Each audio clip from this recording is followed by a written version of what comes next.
الحمد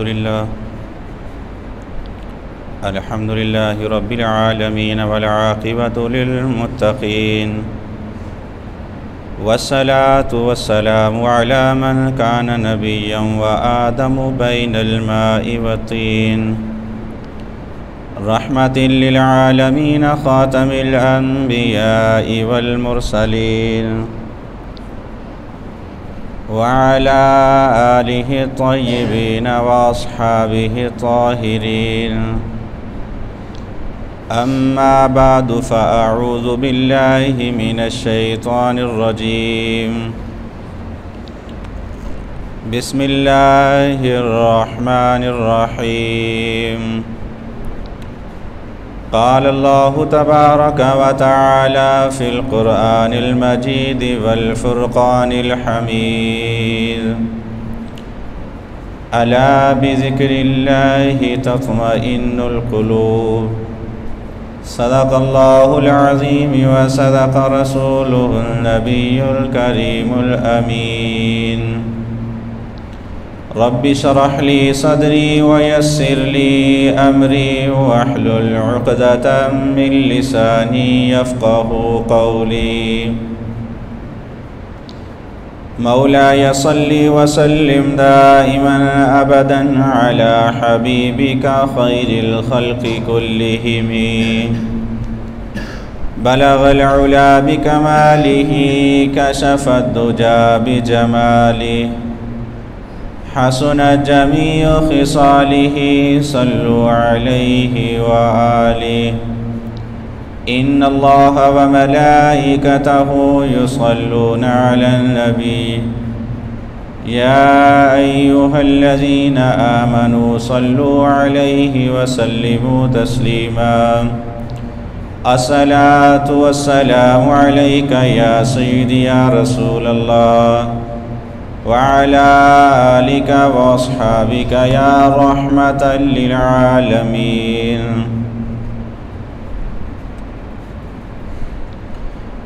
سوہنے دے درد ذرے بدرو ہی لال بن گئے قدمانو چم کے روڑے ہیرے تے لال بن گئے سوہنے دے درد ذرے بدرو ہی لال بن گئے قدمانو چم کے روڑے ہیرے تے لال بن گئے جنات پیا نظراں رب دے حبیب دیاں مدنی کریم دیاں جگ دے طبیب دیاں جنات پیا نظراں رب دے حبیب دیاں مدنی کریم دیاں جگ دے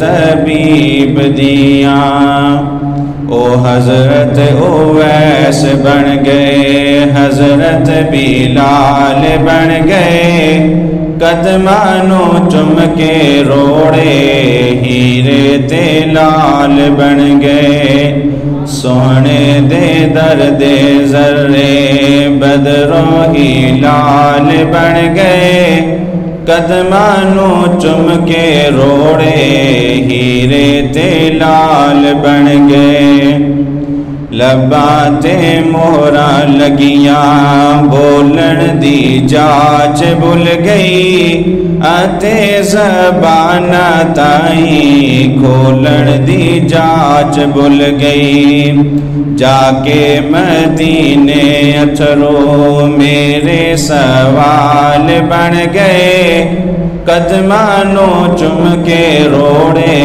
ہیرے تے لال بن گئے سونے دے درد ذرے بدرو ہی لال بن گئے قدمانو چم کے روڑے ہیرے تے لال بن گئے معزز سامعین اکرام بے بیان لطف و کرم ہے اس ذات وحدہ لا شریک کا کہ جس نے ہمیں پاک صاف ہو کر اپنے پاک گھر کی حاضری نصیب فرمائی دعا ہے خالق حقیقی کی پاک بارگاہ میں کہ اللہ رب العزت مجھے حق سچ بیان کرنے کی توفیق عطا فرمائے اور پھر ہم سب کو اس پر عمل کی توفیق عطا فرمائے۔ معزز سامعین کرام، خالق حقیقی نے ارشاد فرمایا الا بذکر اللہ تطمئن القلوب، کہ بے شک اطمینان جو ہے وہ اللہ رب العزت کے ذکر میں ہے۔ الا بذکر اللہ، فرمایا خبردار، شک تو ہے ہی نہیں کہ ذکر جو اللہ کا ہے نا یہ دلوں کو اطمینان دیتا ہے۔ آج لوگ اطمینان کے لیے دولت کماتے ہیں، اطمینان کے لیے بندہ دنیا کے اندر زندگی بسر کرتا ہے، بہت ساری کاروبار کر کے اطمینان حاصل کرنا چاہتا ہے، اولاد کے ساتھ اطمینان حاصل کرنا چاہتا ہے، بیوی بچوں کے ساتھ۔ لیکن خالق حقیقی ارشاد فرماتا ہے کہ اگر اطمینان حاصل کرنا چاہتے ہو تو اطمینان اللہ رب العزت کے ذکر کے اندر ہے۔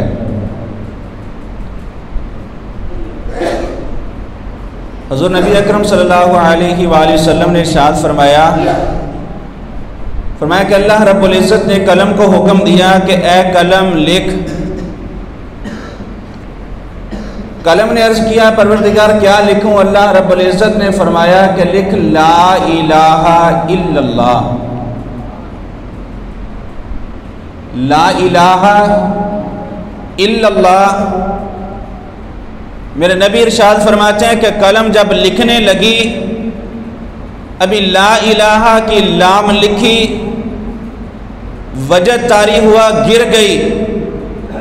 اللہ رب العزت کے اذن سے دوبارہ پھر جب حکم ہوا کہ لکھ، دوبارہ پھر لکھنے لگی، فرمایا پھر گر گئی، وجد طاری ہو گیا، پھر دوبارہ سے حکم ہوا۔ میرے نبی ارشاد فرماتے ہیں کہ ہوتے ہوتے لکھتے لکھتے صرف لا الہ الا اللہ لکھنے میں فرمایا 70,000 سال لگ گئے۔ ایک قلم کو لا الہ الا اللہ لکھنے میں، قلم بھی دنیا کی قلم نہیں، قلم بھی جنت کی، حکم دینے والا بھی دنیا کا حکمران نہیں بلکہ خالق حقیقی، لکھوانے والا خود دنیا کا آدمی نہیں بلکہ اللہ رب العزت کی ذات۔ لیکن اس کے باوجود جنت کی قلم، جنت کا ورق، خالق حقیقی حکم دینے والا، لیکن لا الہ الا اللہ لکھنے میں 70,000 سال لگ گئے۔ میرے نبی نے فرمایا جب 70,000 سال لگ گئے، اللہ رب العزت نے پھر سے قلم کو حکم دیا قلم لکھ۔ قلم نے عرض کی پروردگار اب کیا لکھوں؟ اللہ رب العزت نے ارشاد فرمایا قلم اب لکھ محمد الرسول اللہ۔ میرے نبی نے فرمایا جب قلم نے محمد الرسول اللہ کی میم کو لکھا، فرمایا وجد طاری ہو گیا، گر گئی، پھر دوبارہ سے اذن الہی ہوا، پھر کھڑی ہوئی لکھنے لگی، پھر وجد طاری ہوا، گر گئی۔ فرمایا پھر اگلا جز لکھنے میں قلم کو پھر سے 70,000 سال لگ گئے۔ میرا نبی ارشاد فرماتے ہیں کہ قلم کو کلمہ طیبہ لکھنے میں 140,000 سال لگ گئے۔ جب 140,000 سال کے بعد قلم نے لا الہ الا اللہ محمد الرسول اللہ لکھ لیا تو قلم نے اللہ رب العزت کی بارگاہ میں عرض کی اے مولا میں نے اس کو 140,000 سال میں لکھا ہے، کیا کسی آدمی کی اتنی عمر ہوگی کہ اپنی پوری عمر میں صرف ایک بار اس کو پڑھ لے؟ یعنی کسی بندے کی 140,000 سال بھی عمر ہوگی کہ کم از کم اس کلمہ طیبہ کو صرف ایک بار پڑھ لے۔ تو اللہ رب العزت نے فرمایا اے قلم یہ تو نے لکھنے میں 140,000 سال لگائے ہیں، لیکن میرے حبیب کی امت آئے گی، میں اپنے نبی کی امت کو یہ انعام بخشوں گا کہ تو نے 70,000 سال میں لا الہ الا اللہ لکھا اور 70,000 سال میں محمد رسول اللہ لکھا. فرمایا میرے نبی کی امت آئے گی کہ وہ ایک دن کے اندر 70,000 مرتبہ پڑھ لیا کریں گے. ذکر کو ایسے ہی سمجھا ہوا ہے. یہ اللہ رب العزت کا ذکر ہمارے لیے آسانی اللہ رب العزت نے پیدا کر دی. جنت کی قلم لکھے 140,000 سال لگ جائیں، لیکن میرے نبی کا امتی پڑھے تو ایک دن میں 70,000 مرتبہ پڑھ لیتا ہے. یہ میرے نبی کے وسیلہ سے نہیں ملا تو اور کس کے وسیلہ سے ہے؟ یہ میرے نبی کی کرم نوازیاں نہیں تو اور کس کی ہیں؟ یہ میرے نبی کی شفقتیں نہیں تو اور کس کی ہیں؟ یہ میرے نبی کی رحمتیں نہیں تو پھر اور کس کی ہیں؟ آؤ نہ ذرا میدان لگاؤ، بتاؤ ہمیں کہ تمہیں کیا ملا ہے میرے نبی کو چھوڑ کر، اور میں تمہیں پورا قرآن دکھاتا ہوں. ایک ایک حرف ملا ہے نبی کے صدقہ سے. حدیث مبارکہ اٹھا کے دیکھ لو. ہمیں جان ملی میرے نبی کے صدقہ سے، ہمیں آنکھیں ملی میرے نبی کے صدقہ سے، ہمیں کان ملے میرے نبی کے صدقہ سے، ہمیں دنیا ملی میرے نبی کے صدقہ سے، ہمیں اولاد ملی میرے نبی کے صدقہ سے، ہماری سانسیں چل رہی ہیں میرے نبی کے صدقہ سے. بلکہ اعلیٰ حضرت بریلوی فرماتے ہیں کہ یہ جہان اگر چل رہا ہے تو میرے نبی کے صدقہ سے چل رہا ہے. تم کہتے ہو ہمیں ملا کیا ہے نبی کے صدقہ سے؟ ارے مجھے جواب تو دو، تمہیں کیا نہیں ملا میرے نبی کے صدقہ سے؟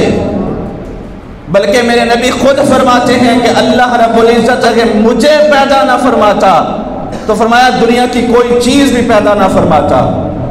بلکہ یہاں تک فرما دیا اللہ رب العزت اپنا رب ہونا بھی ظاہر نہ فرماتا. یہ اللہ رب العزت کے ذکر کی فضیلت ہے. تو جس نے اس ذکر کے ساتھ وفا کی،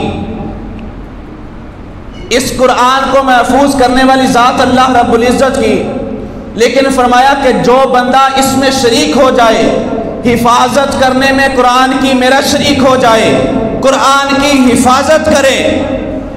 فرمایا میں بھی حفاظت کرتا ہوں، لیکن جو بندہ قرآن کی حفاظت کرے، اپنے سینے کے اندر قرآن کو چھپائے، اپنے سینے کے اندر قرآن کو جگہ دے. میرے نبی نے ارشاد فرمایا اگر کوئی حافظ قرآن کا ایک حرف پڑھتا ہے، فرمایا اسے 10 نیکیاں ملتی ہیں.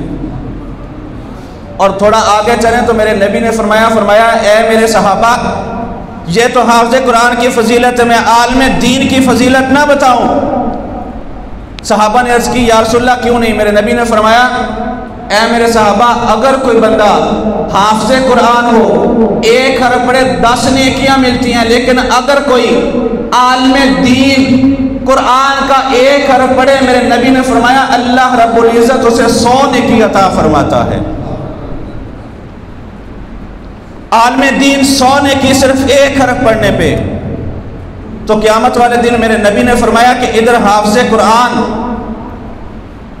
قرآن پڑھتا جائے گا جنت کے درجات میں، وہ چلتا جائے گا.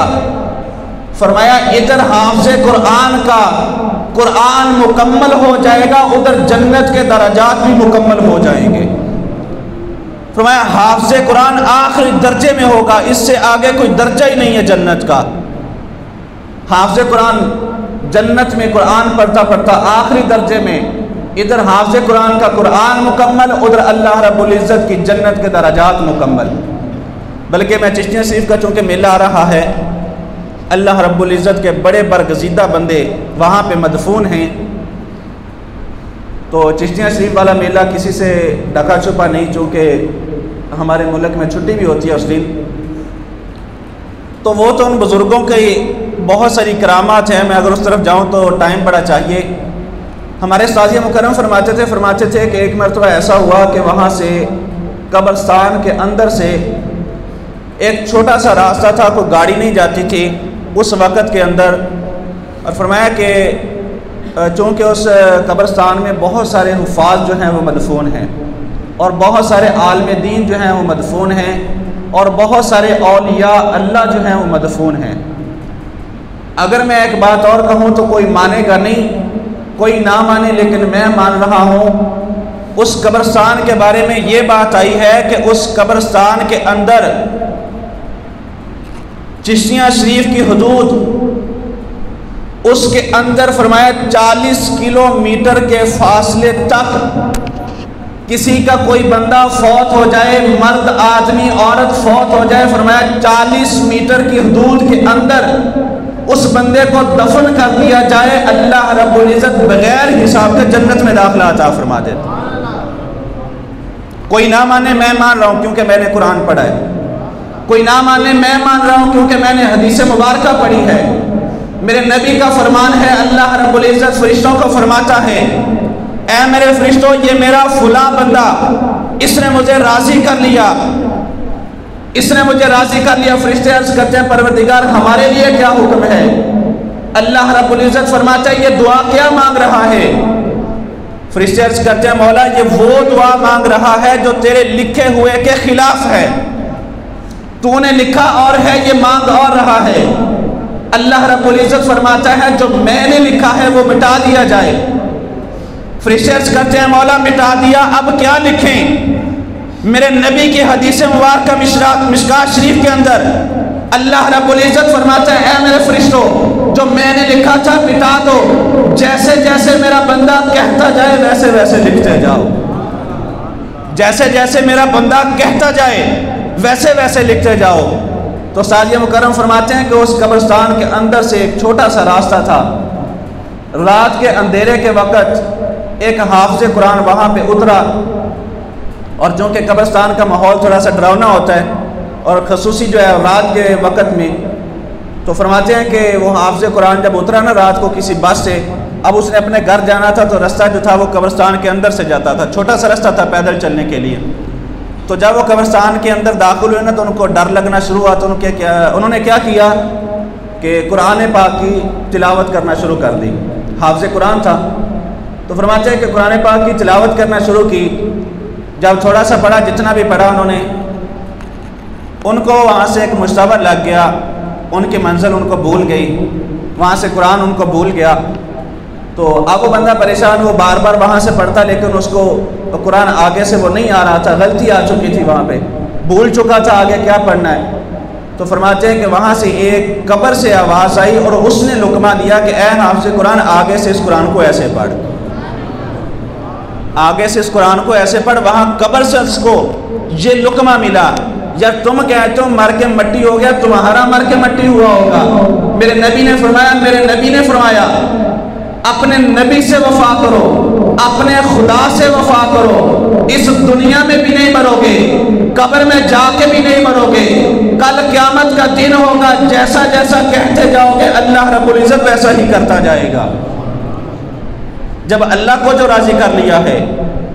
بہرحال چشتیہ شریف والا میلہ ایک بہت ہی عظیم الشان مجلس بھی ہوتی ہے، وہاں پہ محفل بھی ہوتی ہے، تو بزرگان دین کی جو محافل ہوتی ہیں نا، ان کے اندر شامل ہوا کرو، کیونکہ کئی مرتبہ اگر مسلم شریف کی حدیث مبارکہ پڑھوں تو میرے نبی نے فرمایا کہ کچھ محفلیں ایسی ہوتی ہیں جو اللہ کے ذکر میں لگی ہوتی ہیں، اللہ کے ذکر میں سجائی گئی ہوتی ہیں، تو جب وہ محفل مکمل ہوتی ہے، اللہ رب العزت فرشتوں سے دریافت فرماتا ہے کہ اس محفل کے اندر کون کون بندہ شامل ہوا ہے۔ فرشتے اس بندے کا نام بتا دیتے ہیں، تو اللہ رب العزت فرماتا ہے میرے فرشتوں گواہ ہو جاؤ، چونکہ یہ محفل میرے اور میرے نبی کے ذکر کے اندر سجائی گئی تھی، اب جو بندہ اس محفل میں شریک ہوا ہے گواہ ہو جاؤ، میں نے سب کی بخشش فرما دی ہے، میں نے سب کی بخشش فرما دی۔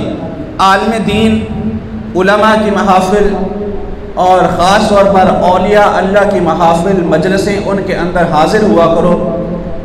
اور یہاں پہ ایک چھوٹا سا نقطہ ہے کہ کیونکہ کچھ دوست جو ہیں وہ سوال کرتے ہیں جی مزاروں پہ جو ہے وہ ناچ گانا ہوتا ہے، ڈھول بجائے جاتے ہیں اور جو ہے وہ نچائے جاتے ہیں، میں آگے کیا لفظ بولوں، تو بہرحال بہت ساری ایسی غلاظتیں جو ہیں وہ ہوا کرتی ہیں مزاروں کے اوپر۔ تو ایک بات تو دھیان میں رکھیے، جو ایسا کرنے والے ہیں وہ اہل سنت میں سے نہیں ہے، ایسا کرنے والے اہل سنت کے ساتھ ان کا کوئی تعلق نہیں، جو کرتے ہیں اہل سنت اس کے جواب دہ نہیں ہے، چونکہ جو غلیظ بندہ ہوتا ہے اس کا کسی فرقے کے ساتھ، کسی مذہب کے ساتھ تعلق نہیں ہوتا، چاہے وہ کافر ہو مسلم ہو، کوئی بھی اپنے آپ کو کہتا ہو، اس کا کسی فرقے کے ساتھ تعلق نہیں ہوتا۔ دوسری بات، ہمارے استاد فرمایا کرتے تھے، فرماتے تھے کہ ایک مرتبہ ایسا ہوا، انہوں نے مثال سے ہمیں سمجھایا اور مثال بھی حقیقی ہے۔ فرماتے ہیں کہ ایک مرتبہ ایک ولی کامل نے اپنے مرید کو بھیجا ایک رکہ دے کر، اور مرید جو تھا وہ کہہ رہا تھا اپنے پیر سے کہ میں نے فلاں جگہ پر دربار شریف ہے، وہاں پہ میں نے جانا ہے، وہاں میلہ لگتا ہے سالانہ، تو میں نے وہاں پہ حاضر ہونا ہے۔ تو خیر انہوں نے سمجھایا کہ نہ جاؤ، تو مریض ضد کرنے لگ گیا، کہنے لگا میں نے نہیں جی جانا ہے۔ تو پیر نے کہا چلو اگر ضد کرتے ہو تو چلے جاؤ، لیکن یہ ہے کہ میرا رکہ ہے جو وہاں جا کر تمہیں سب سے پہلے قبرستان کی حدود کے باہر، چونکہ مزار جو اکثر قبرستان کے اندر ہوتے ہیں، فرمایا کہ قبرستان کی حدود کے باہر جو درخت ہو، اس درخت کے نیچے جو بندہ بیٹھا ہوا ہو، میرا یہ رکہ اس کو دے دینا۔ ٹھیک ہے، مرید نے وہ رکہ لے لیا۔ اب رکے پہ لکھا کچھ نہیں تھا، صرف انہوں نے اپنے نشان لگائے ہوئے تھے، جیسے ڈاکٹر لکھتے ہیں کوئی اور پڑھ نہیں سکتا، ویسے ولی بھی لکھتے ہیں کوئی اور پڑھ نہیں سکتا۔ تو خیر انہوں نے اپنے کچھ نشان وغیرہ لگائے اور رکہ دے دیا مرید کو، مرید چلا گیا، اور قبرستان کے باہر ایک آدمی ملا، اس کو رکہ دے دیا۔ وہ آدمی جو ہے وہ پڑھ کے مسکرایا، اور اس نے بھی واپس جو ہے نا وہ کچھ دائرے وغیرہ جو ہے وہ اس کے اوپر لگا دیے، اور رکہ اس کو دے دیا، کہا کہ واپس جا کے اپنے پیر کو دے دینا۔ خیر وہ وہاں سے فارغ ہو گیا، میلہ دیکھا اس نے، جو بھی وہاں پہ دیکھا جو کیا۔ جب واپس اپنے پیر کے پاس آیا نا، تو آ کے کہنے لگا حضور آپ نے رکے پہ لکھا کچھ بھی نہیں، صرف لائنیں لگائی تھی، لیکن پڑھنے والا دیکھ کے مسکرا پڑا، پڑھنے والا دیکھ کے مسکرا پڑا، اور واپس لکھا ہے آپ کو دیا ہے تو آپ بھی مسکرا رہے ہیں۔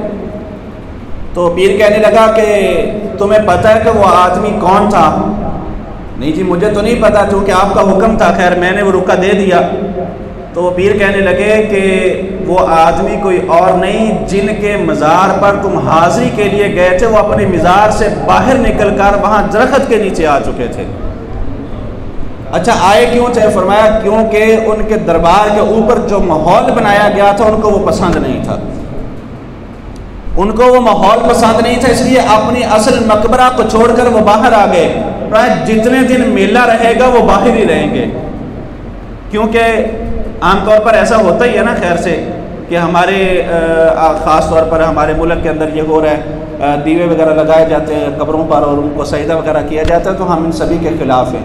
شریعت میں، دین محمدی میں اس کی کوئی گنجائش نہیں۔ بہت سارے لوگ جو ہے وہ طنز کرتے ہیں، کہتے ہیں جی اہل سنت ایسا کرتے ہیں، تو یہ بات ذہن میں رکھیں، اہل سنت ایسا نہیں کرتے، صرف جاہل لوگ ایسا کرتے ہیں۔ قبر کو سجدہ کرتے ہیں، اہل سنت نہیں کرتے، صرف جاہل کرتے ہیں۔ اسی لیے میرے نبی نے فرمایا نا کہ علم حاصل کرنا ہر مرد عورت پہ فرض ہے، تاکہ اس کو پتہ چل جائے کہ معبود حقیقی کون ہے، سجدہ کس کو کرنا ہے کس کو نہیں کرنا، کس کی کتنی تعظیم کرنی ہے، کس کو کس مرتبے پر رکھنا ہے، کس درجے پر رکھنا ہے۔ جب علم حاصل کرے گا تب اس کو پتہ چل جائے گا۔ ایسا تو میرے نبی نے نہیں نہ فرمایا کہ کل قیامت کا دن ہوگا، علماء کی صفیں لگا دی جائیں گی، اور اللہ رب العزت فرمائے گا کہ ان صفوں والوں کو عام لوگوں میں نہ کھڑا کریں، بلکہ ان کو انبیاء کی صفوں میں جا کے کھڑا کر دیں، کیونکہ ان کا درجہ کوئی چھوٹا نہیں۔ اور خود میرے نبی نے فرمایا، نبی تو نہیں ہو سکتے ولی جو ہے وہ نبی نہیں ہو سکتا، لیکن میرے نبی نے فرمایا میرے امت کے جو ولی ہیں وہ بنی اسرائیل کے نبیوں کی طرح ہیں، بنی اسرائیل کے نبیوں کی طرح ہیں۔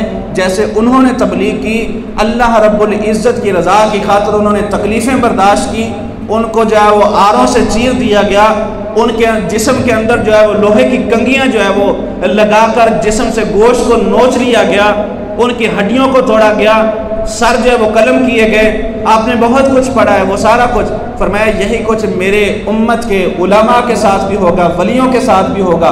لوگ طنز بھی کریں گے، لوگ بہت ساری باتیں کریں گے۔ تو فرمایا جیسے پہلے بنی اسرائیل کے نبی تھے ویسے میرے امت کے ولی ہیں۔ گزارش آخر پہ یہی ہے کہ اللہ رب العزت کا ذکر جو بندہ بلند کرتا ہے، زیادہ نہیں تو کم از کم اس بندے کے ساتھ جڑ جائیں تاکہ کل قیامت کا دن ہو، اللہ رب العزت کی بارگاہ میں آپ کی شفاعت ہو سکے۔ دعا ہے اللہ رب العزت کی بارگاہ میں اللہ رب العزت ہمارا قدم بقدم چل کر آنا اپنی پاک بارگاہ میں قبول و منظور فرمائے۔ وما علیہ۔